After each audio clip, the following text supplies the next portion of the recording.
Pues Samsung Galaxy Gear es el otro dispositivo que estamos presentando estos días, un dispositivo complementario a Galaxy Note, Note 10.1 2014 Edition y el resto de la gama Galaxy.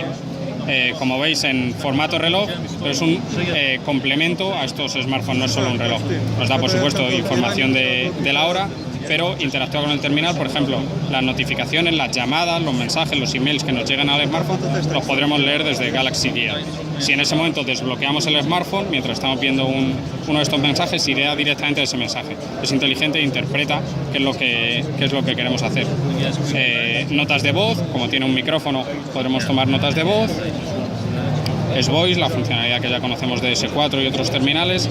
Galería, y el porqué de la galería es porque tiene una pequeña cámara, una cámara de 1,9 megapíxeles con la que podremos tomar fotos.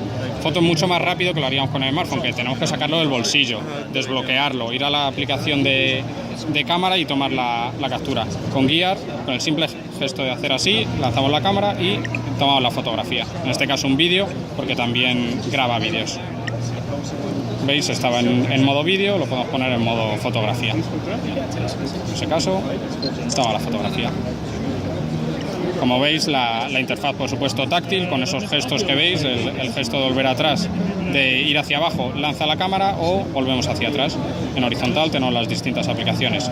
Dejadme que os enseñe también el podómetro, con el que queda registrado el número de pasos que damos a lo largo del día. En este caso llevamos 157. El control de la parte multimedia del smartphone, iremos escuchando música, viendo un vídeo y podremos subir o bajar el volumen, pasar a la siguiente pista de audio, etcétera. Es todo tenerlo mucho más cerca, podemos llevar el smartphone al bolsillo e interactuar con él desde el Galaxy Gear.